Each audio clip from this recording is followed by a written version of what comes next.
Paldies, godātās dāmas. Man kā vīrietim ir īpašs gods šodien šeit stāvēt jūsu priekšā, bet mans stāsts nebūs par mani, mans stāsts būs par jums un par jūsu pašapziņu, kas manos novērojumos ir varbūt vienīgais Ahilēja papēdis, par kuru ir vērts parunāt.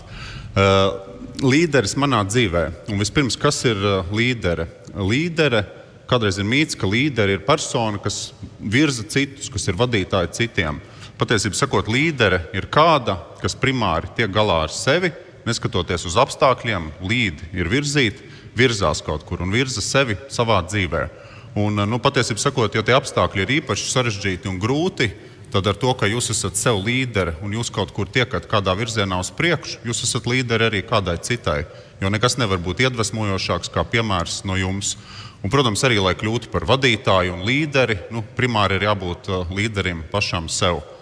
Pateicoties savai sievai, tieši 9 gadus atpakaļ, es tiku pie savas dzīves, man liekas, vislielākās līderes, manas meitas, un man sanāca līdzīgā pasākumā satikt fantastisko līderi Vairu Vīķi Freibergu. Un, protams, ka Vairai Vīķei Freibergai pirmais, ko es vaicāju, kā man audzināt meitu, ko man darīt, kādas sēklas man mēģināt iesēt viņai galvā, lai man būtu cerība, ka viņa ir laba līdere savā dzīvē, primāri laba līdere savā dzīvē.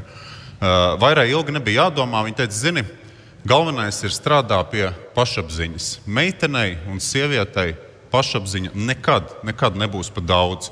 Un tad Vaira teica, ka viņai tētis vienmēr ir mēģinājis viņu iedrošināt, un viņš teica, ka, Vairiņ, tev kā meitenei bieži liksies, ka tev ir, kā tu pati sev mērīsi, objektīvi vai neobjektīvi, bet tev liksies, ka tev ir jābūt divreiz labākai kaut kādā disciplīnā kā vīrietim, lai tevi pamanītu tāpat un lai tevi novērtētu tāpat. Bet tad Vaira teica, viņai tētis vienmēr bija piebildes, bet atceries, tas ir apbrīnojami viegli. Būt divreiz labākai, objektīvi ir apbrīnojami viegli. Tā kā, tas ir tas veids arī, kā es esmu mēģinājis savu meitu audzināt, kā man ir gājis par to pašās beigās. Bet man liekas, tiešām tā pašapziņa ir tas galvenais, ko caur stāstiem mēs varam viens otram iedot, un nākamie būs daži stāsti par jūsu pašapziņu. Es uzaugu standarta latviešu ģimenē, man viena audzināja māte, ar visu tika galā, bija vadošā amatā, vēlāk nodibināja nelielu uzņēmumu, bet visvairāk man saturiski droši vien audzināja vecmāmiņa, kas bija bērnu ķirurģijas nodaļas vadītāja. Un uzaugot ārstu ģimenē, tas nospiedums ir ļoti specifisks. Mani kolēģi ir pamanījuši, ka tas nospiedums nākot no ārsta ģimenes ir nedaudz specifisks. Es domāju, daudz no jums saprot tās nianses. Un ārstu ģimenē neviens pie pilna prāta nedomā, ka dāmas varētu būt vājais dzimums, jo patiesībā sakot, kungi piedzimst vairāk, ienāk šai pasaulē vairāk, līdz 18 gadu vecumam, labi, ja ir tikpat kungi palikuši, cik ir dāmas.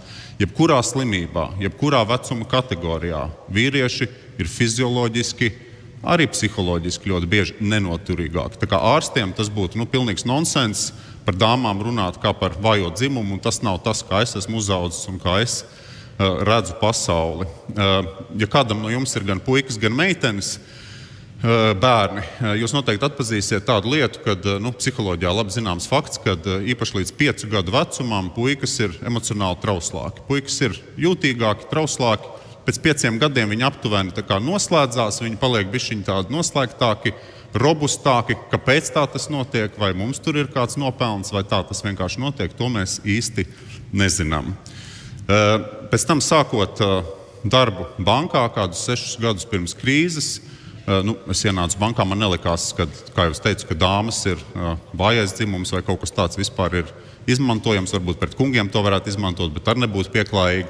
Banku šobrīd vada dāma, vada ļoti lieliski. Tā kā, bankā skaidrs, ka daudz ir sanācis vērot vadītājus dāmas un arī kungus.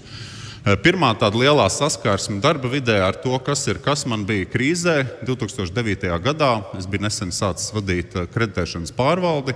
Un, protams, ka Latvijā bija visu krīžu krīze.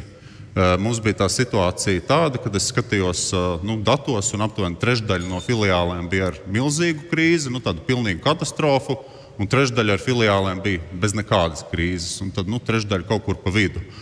Un es sēdēju, domāju, kā tad tā var būt? Tur nav Rīga, ārpus Rīga, Austrum Latvija, kaut kas cits. Jūs jau nojaušat, ko es pamanīju. Es pamanīju, ka tajās filiālēs, kurās nav nekāda krīze, pie vadības pamatā ir dāmas.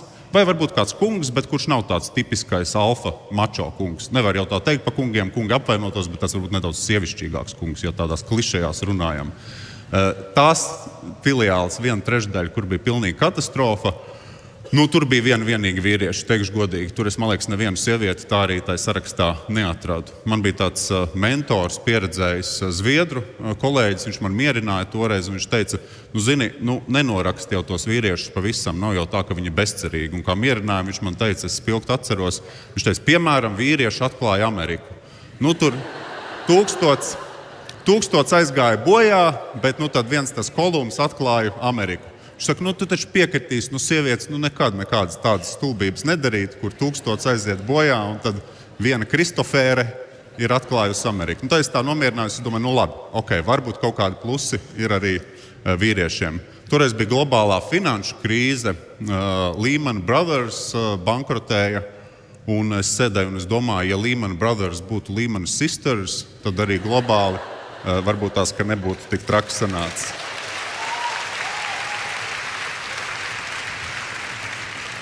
Bet par sievietēm, kāpēc es tiešām no sirds domāju, ka jūs esat labākas vadītājas, ir nākamie 2 stāstiņi. Es esmu ļoti akadēmisks cilvēks, man patīk daudz lasīt dažādas pētījumus. Un viens no tādiem primitīviem pētījumiem ir, iedomājamies, bērnu dārza grupiņa. Bērni ir ļoti patiesi, bērnus var vieglāk vadīt. Bērnu dārza, es ceru, es nezinu.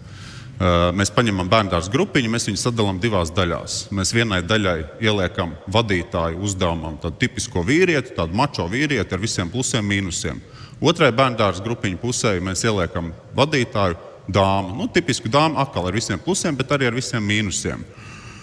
Un mēs iedodam čupu ar LEGO detaļām, un mēs sakam, tagad stundas laikā saliekat pēc tāda šabloniņa LEGO mašīnītes. Un tad kunga puse liek un dāmas puse liek. Un ļoti klasiski, kungs ātri, kā Henrijs Fords, nonāk pie konvejera principa. Mutes ciet, tu paņem to detaļu, tu pieliec to, padod tālāk un ātri uztais konvejeru. Tā kā visiem pasaka priekšā šitā te, ko darīt. Dāma ļoti jauki, tā kā empātiski visus iesaista, palīdz vājākiem, katram iemāca, katru pamāca, katru atbalsta. Un tā viņa liek tās mašīnītes. Paiet stunda, kā jums liekas, kur grupiņa ir uzvarējusi? Kur ir salikusi vairāk tās LEGO mašīnītes? It kā dāmu konferenci jums liekas, jūs tagad dzirdēsiet, jā, dāmas, protams, uzvarēja. Piedodiet, dāmas, nē. Tehniski mašīnītes vairāk salika konvejers un džeka pieeja šitā ar pirkstu staigāt apkārt.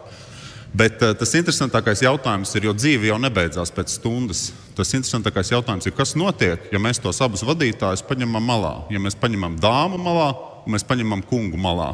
Un tur sākās interesantas lietas. Kunga vadītā komanda, viņam nav cieņa pret radītajām mašīnām, jo katrs pielika vienu detaļu. Viņi viņas salauž, neviens neko nav iemācījies, bieži viņi beigās vēl sakaujās savā starpā. Tas ir tā klasiski. Dāmas vadītā grupa, katrs ir izveidojis to mašīnīti, katrs ir kaut ko iemācījies. Viņi palīdz viens otram, viņi nesalauž tās mašīnītes, un viņi turpina viņas eksperimentēt, attīstīt un virzīt. Un bieži, kad mēs mēģinām analizēt lietas, mēs pārāk bieži fokusējamies uz to pirmo stundu, uz kaut kādu mehānisku rezultātu. Mēs aizmirstam to dāmu priekšrocību noteikti ilgākā termiņā, par ko manā pieredzē man nav nekādu šaubu. Nākamais tāds stāsts, tas ir mazāk akadēmisks, bet vairāk tāds gan no viduslaikiem, gan medicīnisks. Līdzībās runājot, ir vieglāk atcerēties, bet iedomājieties komandā, teiksim, ir 5 cilvēki komandā, visvieglāk roka, 5 pirksti. Tad 5 cilvēku komandā, katrs ir atšķirīgs. Mazais pirkstiņš, gradzenes, vidējais pirkstiņš un tā tālāk un tā projām. Kurš pirksts ir labākais līderis? Tad šis fórums par līderi. Kurš pirksts ir labākā līdere? Šitais pirksts ir labākā līdere. Es atvainojos, šitais pirksts ir labākā līdere. Šitais labākā līdere ir īkšķis. Īkšķis, tāpēc, ka īkšķis ir vienīgais pirksts rokā, kurš satiekās un saprotās ar katru citu pirkstu rokā un strādā ar katru citu pirkstu rokā.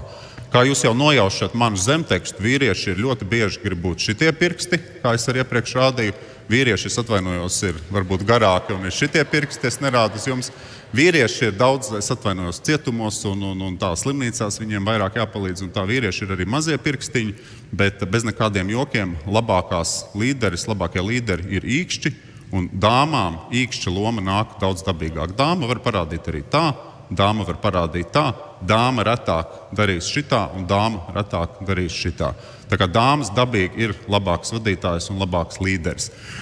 Ko man vecmāmiņa, kā bērnu ķirurģi, teica, ja jūs bērnībā bērniņš pazaudētu negadījumā īkšķi, ārsti izskatītu iespēju pārlikt blakus esošo pirkstu īkšķa vietā, jo tikai īkšķis uztaisa roku par roku. Katrs pārējais pirksts ir pats par sevi, bet tikai dāmas pirksts vai īkšķis uztaisa roku par roku un beidzot veidojās komanda.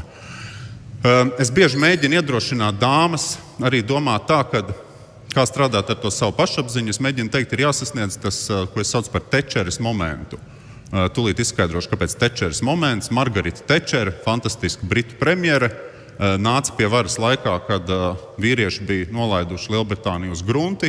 Itāļi svinēja, ko viņi sauc par surpaso. Itāļi bija turīgāki kā Lielbritānija, un kungs pēc kunga, kā premjeras, bija Lielbritāniju nolaiduši uz grunti. Un tad nāca Margarita Tečere, pēc kuras Lielbritānija atkopās, kur sauc par dzelzs slēdiju. Bet daudzi nezina vai nereflektē par to, ka viņi nekad negribēja būt premjeri. Un viņi pats spilgti atcerās to momentu, kā viņi sēdēja telpā ar visiem pārējiem kungiem, un viņi domāja, es ienācu politikā, lai palīdzētu Lielbritānijai būt sakarīgākai. Tā ir mana galvenā misija, nevis sevis dēļ. Es neesmu sociopāte, es neesmu narcisa, es nenāku to darīt sevis dēļ. Vīrieši biežāk sociopāti un narcisi, bet tas cits stāsts. Un viņi patiesi gribēja Lielbritāniju redzēt labāku. Un tad viņi pastījās uz vienu džeku, viņi domāja, oi nē, tur būs šitais. Pastījās uz nākamo vīrieti telpā, domāja, oi nē, tas ir šitais. Tad vēl kaut kāds šitāds pirkstiņš. Viņi diezgan ātri nonāca pie secinājuma, ja es esmu patiesa par to savu ambīciju, pat ja man savā pašapziņā liekas, ka es to negribu, man to nevajag un varbūt nevarētu, ja es pēc tādas dedukcijas metodas izēju cauri telpā esošajiem vīriešiem, tad es ātri nonāku pie secinājuma, man nav variantu. Man ir tomēr tas jādara sabiedrības dēļ un arī valsts dēļ. Un es domāju, es tiešām ticu, ka uzņēmumu valdēs, padomēs, politikā ir jābūt vairāk dāmām, un tas nav dēļ dāmām. Tas ir tā kā Margarita Tečere. Es saprotu, ka daudz no jums to nevēlās. Jo patiesībā sakot, politikā bieži tiešām vēlās doties sociopāti, psihopāti, narcisi un visādi dažādi medicīniski defektīvi personāži, bet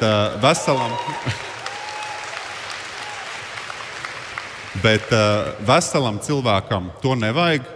Veselam cilvēkam arī nav dabīgi patīkami varbūt atrasties uz skatuves, piemēram. Vesels cilvēks grib atrasties tajā savā kokonā, bet ja jūs redzat to spēku un to spēju rūpēs par citu to darīt, tad tas ir tas jūsu iedrošinājums un tā ir tā jūsu pašapziņa, kas jums sev noteikti ir jādod. Un man liekas, ka attiecībā par dāmu pašapziņu tas ir arī tas, ko Vaira teica, ka pašapziņa nekad nebūs par daudz, un svarīgi ir, kā mērķa vārdā mēs to darām. Man liekas, tas nedaudz arī saskana ar, ko man vecais tēvs, atgriežoties no Gulaga nometnes, stāstīja, kā viņš spēja to izdzīvot, un tas sasaucās ar slavenu austriešu psihologu Viktoru Franklu, kurš aprakstīja savas gaitas nacistu nāves nometnēs. Un gan man vecais tēvs teica, ka sevis dēļ cilvēks Gulagā grib nomirt katru stundu, katru dienu, katru nedēļu. Mans vecais tēvs atgriezās, viņš teica, tikai dēļ mātes. Es nevarēju mātei to nodarīt, tas bija vienīgais, kāpēc es cietu, kāpēc es gribēju atgriezties.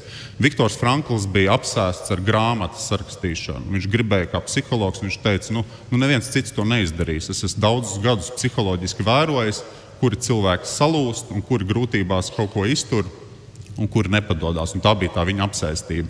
Faktiski Viktors Frankls ir iegājis psiholoģijas vēsturē ar to, kad viņš saka, ka tie cilvēki, kam ir mērķis ārpus sevis, kas dara lietas nevis sevis dēļ, bet kāda cita dēļ, viņi ir pat fizioloģiski krietni sīkstāki. Tā kā, neejot detaļās, medicīnā arī ir labi pazīstams fakts, ka cilvēki, ja viņiem ir mērķis dzīvot dēļ kāda cita, viņi cīnās daudz ilgāk un viņi fizioloģiski ir daudz noturīgāki.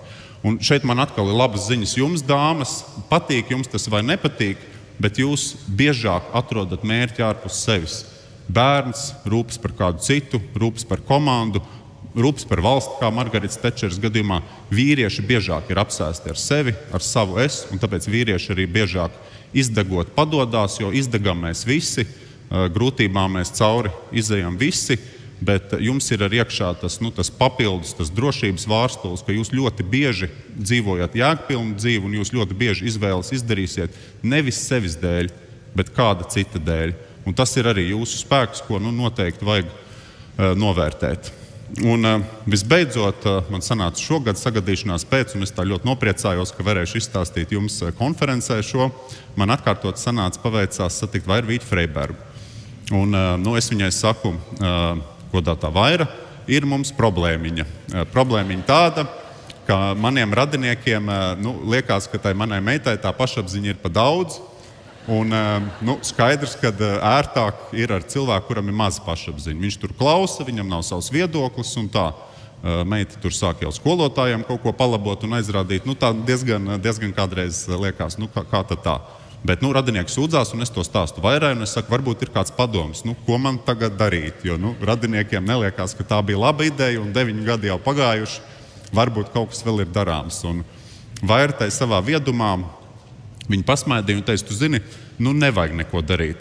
Tomēr pašapziņa meitenei un sievietei nekad nebūs pa daudz. Nāks dažādi pārbaudījumi, nāks dažādi pretestība, nāks dažādi dzīves lauzieni, bet pašapziņa ir tā lieta, kas noteikti jums, dāmas, nevar būt par daudz.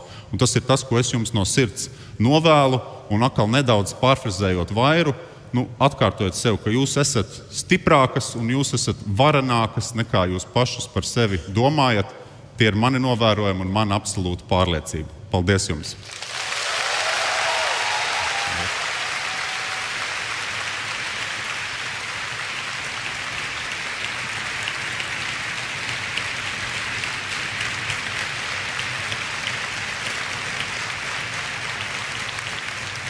Aplausus nevajag pārtraukt ar runāšanu, ir jāļauj izjust šo sajūtu. Paldies, Kārli. Mīļās dāmas, kāda iedvesmojoša runa no vīrieša šajā dienā.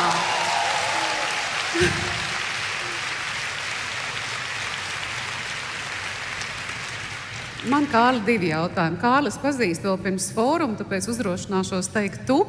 Kārli, kurš ir varbūt bijis tāds brīdis, kad tu esi novērojis, ka šajā mirklī tavs iedrošinājums meitai ir bijis ļoti svarīgs? Es domāju, tas ir it visā, un tie, kas man pazīst, zina, ka es esmu neglābjams optimists, un es tiešām mēģinu arī darbā, un īpaši dāmas, paslavēt un pateikt kaut ko labu. Jo mēs tik daudz sev stāstam sliktas lietas, mēs tik daudz sev esam ienaidnieks, starp austiņām lielākais ienaidnieks esat jūs pati. Tik daudz jūs stāstat sev sliktas lietas. Un tad pasakiet sev kādu labu lietu, un arī pasakiet kādam apkārt kādu labu lietu. Un cilvēki jau īstenībā, ja viņi dzirdējuši labu lietu, ko viņi uzskata, ka viņi nav pelnījuši, viņi cenšas pierādīt, ka varbūt tomēr es to varu attaisnot, un tomēr esmu to pelnījis. Nav tik labi, kā tu saki. Jā, un tomēr es gribu teikt, Kārli, tu strādā bankā, tu esi drosmīgs. Tev šodien, varbūt arī rīt, bet šodien tev būs jāatgriežas kolektīvā, kur liela daļa ir vīrieši. Kā domā, ko viņi teiks pēc šādas uzrunas? Es domāju, ka viņi zina manas domas, un viss ir forši. Un es strādāju ne tikai bankā, es strādāju arī Sosbērnu ciematos, esmu padomes priekšsēdētājs un senators starptautiski. Un tur, godīgi sakot, ir fantastiskas dāmas, un labākais, ko es varu izdarīt, ir atbalstīt viņas, iedvesmot viņas, lai viņas tālāk rūpētos par bērniem. Brīnišķīgi. Paldies, Kārli. Paldies.